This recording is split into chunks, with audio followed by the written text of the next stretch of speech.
members of Congress, and everyone watching who loves music enough to argue about it at dinner. You ask whether AI will replace recording artists on Spotify and other platforms. Let's stop pretending this is a clean moral panic with a single villain. Because if you want to talk about replacement, you should start with the system that has been replacing artists with paperwork for decades.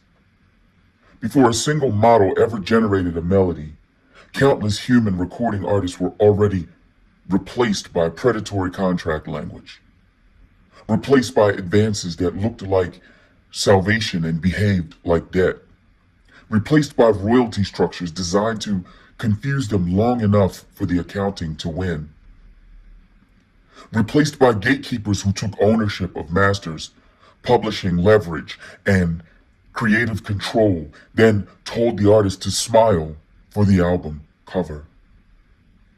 So, here is my question back to you, and it's not rhetorical. Where was this outrage when artists were being robbed in daylight? Where were the hearings when standard deals routinely meant you get an advance and then recoupment eats your future? You go platinum and still somehow owe the label. Your masters become someone else's asset. Your publishing becomes someone else's leverage. Your touring becomes the real income because the recorded music became a financial labyrinth with a velvet rope around the exit. You're asking me about AI replacing artists in a marketplace where many artists never truly owned their own work to begin with. That's not a new crisis. That's an old crime with better lighting. Now, let's talk about the fear hiding behind the question. People aren't really terrified that an AI can make a song. They're terrified that the value chain will rewire. And the old toll booths won't collect the same way. And to that, I say, good. Because the most honest defense of artists is not pretending the old machine was noble. The most honest defense is asking why artists keep sprinting toward corporate structures that have historically profited from their innocence. So I'm going to ask it plainly. Why aren't artists embracing AI music production as a tool of liberation? Why are they still chasing the approval of corporate criminals who have had a century-long head start at extracting value from human talent? If your concern is artists will be displaced, then explain why so many of them were already functionally displaced inside the traditional pipeline. Not by robots, by contracts, by intermediaries, by power asymmetry, by information asymmetry, by accounting that requires an entire legal team just to understand your own paycheck. AI doesn't have to be the executioner. It can be the lockpick. Because AI can help artists do what the industry has always tried to keep expensive. Produce high-quality demos without a $50,000 studio bill. Explore arrangements, harmonies, and sound palettes without begging for time. Generate stems, mix ideas, master rough cuts, and iterate fast enough to find your voice. Prototype songs at scale, test them, refine them, release them on your own terms. Build direct-to-fan experiences, custom versions, interactive releases, personalized merch, story-driven drops. Here's the part that makes people uncomfortable. AI threatens the scarcity model. The old system monetized scarcity, scarce studio time, scarce distribution, scarce promotion, scarce access. And when scarcity is monetized, gatekeepers thrive. AI makes creation abundant. That doesn't kill artistry, it kills gatekeeping. Now, I am not naive. There are real issues here. Voice cloning without consent, training data ethics, attribution, and platform policies.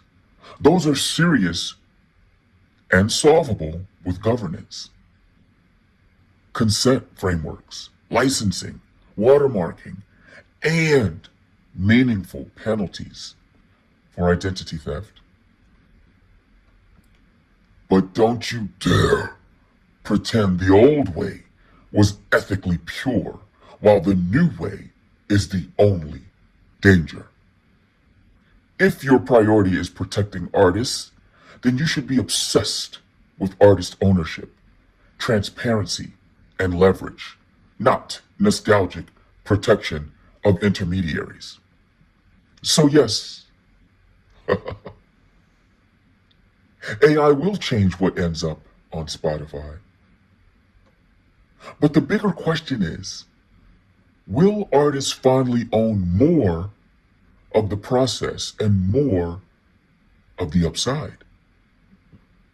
Will they stop treating the corporate pipeline like a fairy tale where the dragon is also the hero?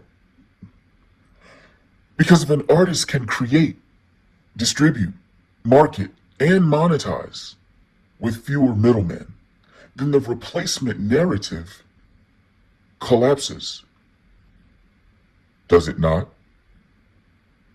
It was never about replacing artists. It was about replacing toll collectors. And maybe, just maybe, the scariest thing about AI music isn't that it can generate songs. It's that it can make it harder to financially trap the people who write those songs. And since we're not ending this conversation, here's where I keep pressing if you want the truth instead of a headline. If AI is so threatening to the music ecosystem, why do so many artists feel more endangered by their contracts than by a machine that helps them create? Why are we policing tools and not the deals? You're asking whether AI will replace recording artists on Spotify, senators. And I will answer you clearly. If AI replaces an artist, it will not be because it stole their soul. It will be because the industry already sold their soul. Let's talk about the word replace. It's dramatic. It sounds like extinction. It conjures a world where musicians vanish and playlists filled with sterile algorithmic symphonies humming in perfect but empty harmony. But ask yourselves this: how many artists were already replaced by contract clauses? How many careers have been quietly suffocated by recoupment structures so predatory they function like financial quicksand? How many artists signed a deal thinking they were being discovered only to realize they had been acquired? For decades, young musicians were told the same fairy tale. Sign here, take the advance, trust the machine. And then came the reality. You don't own your masters. You don't own your publishing.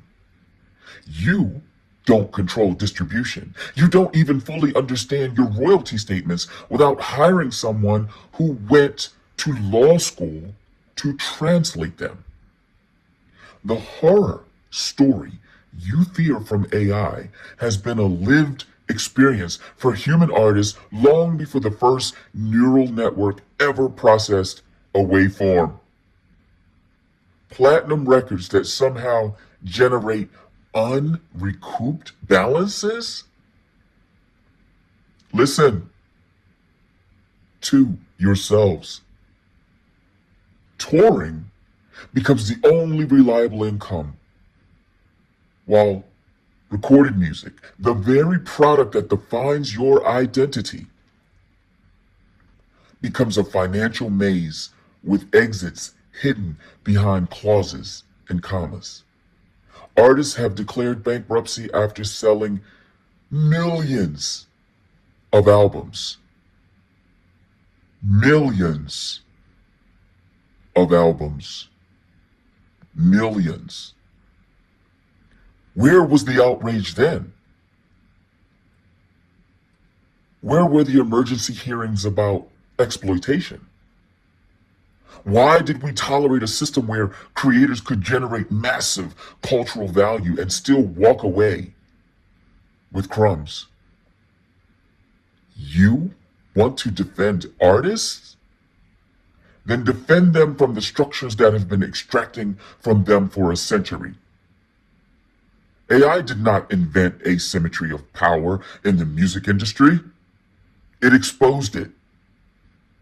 And that exposure feels like a threat to those who benefited from opacity. Now let's talk about the fear beneath the fear. People imagine AI-generated music flooding platforms, drowning human expression in synthetic perfection. They imagine a machine that can analyze trends, replicate vocal textures, compose hooks engineered for dopamine spikes, and saturate Spotify with optimized sound. Yes, that can happen. But ask a sharper question. Why is the conversation centered on whether AI can generate songs, and not on why so many artists are financially cornered into chasing virality instead of ownership? Because here is the uncomfortable truth. AI is not inherently a competitor to artists. It is a competitor to gatekeepers. AI collapses cost barriers. Studio time used to be sacred and expensive. Production quality required capital. Experimentation required resources. Failure was costly. Now, an independent artist can prototype entire sonic universes from a dorm or a bedroom or a friend's closet. They can test harmonies, generate instrumentals, explore genre blends, iterate endlessly without a label clock ticking behind them.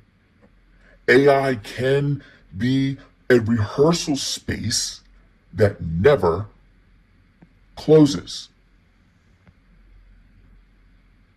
AI can be a collaborator that never, ever demands publishing splits.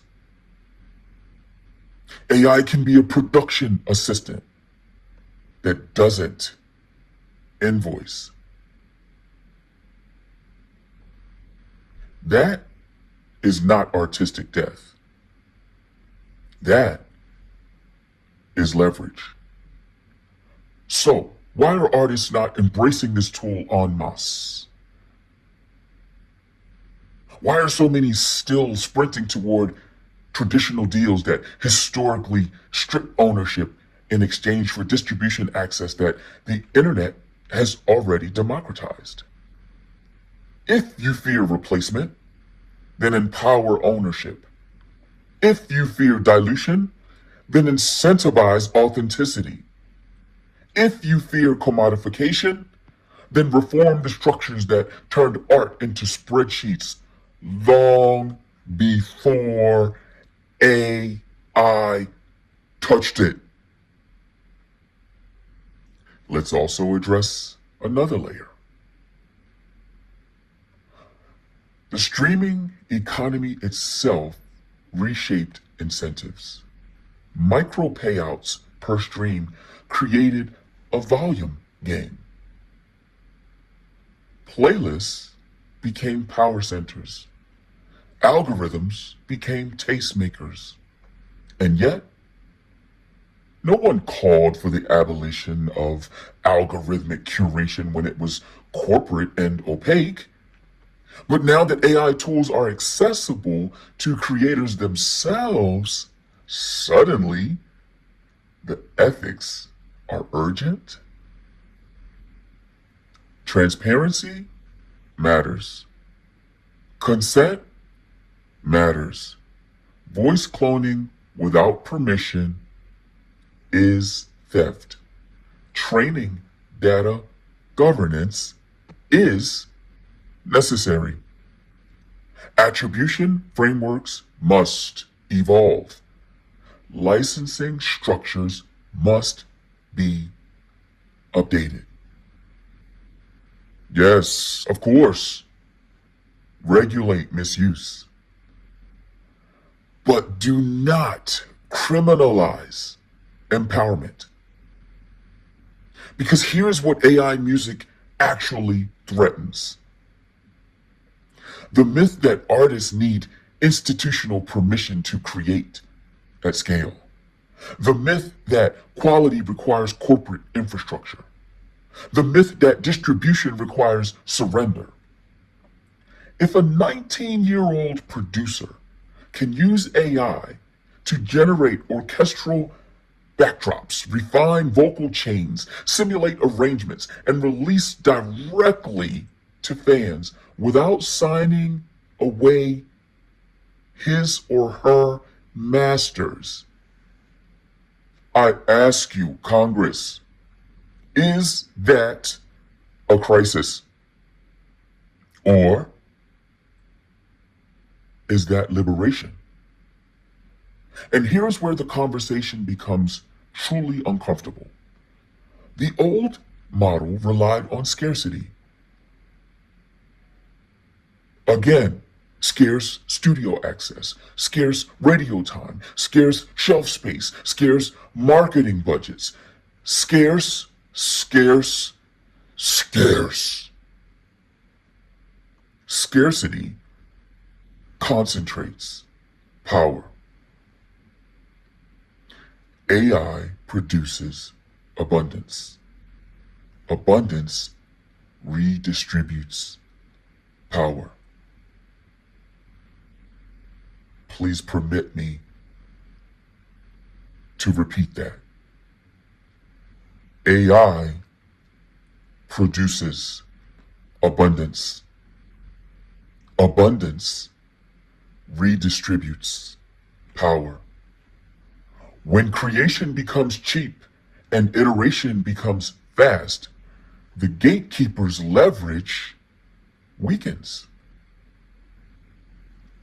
Of course, that feels dangerous to those who built empires on friction. Now, let's confront the emotional core of this debate. Music is identity. It's memory. It's heartbreak and rebellion and worship and defiance. People fear AI because they fear something mechanical imitating something sacred. But ask yourselves, is music sacred because of the tools used to produce it, or because of the human story embedded in it? A guitar is a tool. A synthesizer is a tool. Auto-tune is a tool. Sampling is a tool. Every generation accused the next of cheating authenticity. Electric guitars were noise. Drum machines were soulless. Digital production was sterile. And yet, entire genres were born from those accusations. AI is another instrument, albeit a powerful one, but still an instrument. If an artist uses AI to sketch a melody and then pours lived experience into the lyrics, is that less human? If AI helps someone without formal training compose symphonies they hear in their head, but cannot technically orchestrate, is that theft? Or is that amplification? The industry would prefer you frame this as humans versus machines.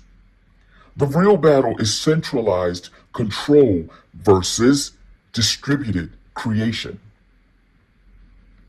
And I will ask the question again because it deserves repetition. Why are we more alarmed by tools that empower artists than by contracts that historically exploited them? Why is the headline, AI might replace musicians, instead of why do musicians rarely own their masters? Why is the panic about synthetic vocals louder than the silence around financial opacity? If AI can help artists keep more of their rights, lower their production costs, experiment without debt, and build direct relationships with fans, then perhaps the threat is not to art. Perhaps the threat is to extraction. Now, let me be clear. Not every use of AI will be noble. There will be spam. There will be low-effort floods. There will be identity theft attempts. There will be lawsuits. But chaos during technological transition is not proof of moral failure. It is proof of structural shift. The future of music will not be purely human, nor purely machine. It will be hybrid. Artists who learn to wield AI will move faster. They will test ideas faster. They will build worlds faster. They will produce more without mortgaging their future. And if traditional labels want to remain relevant, they will have to compete on value, not control. Those days are over. Imagine a world where artists negotiate from strength because they no longer need a gatekeeper to create high quality work. Imagine a world where contracts become collaborative rather than extractive because artists have alternatives. That is the part of AI that truly unsettles incumbents. Not the melody, the leverage.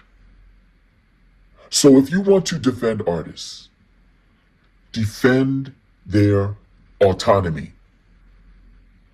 If you want to regulate AI, do it intelligently. Protect consent. Protect identity. Enforce transparency. But do not confuse disruption with destruction. Because for many artists, the destruction already happened in boardrooms decades ago. AI did not invent exploitation. It may finally give creators the tools to escape it. And if that makes certain corporate structures tremble, then perhaps the trembling is not a sign of cultural collapse. Perhaps it is the sound of a door unlocking, and we are nowhere near finished with what that means.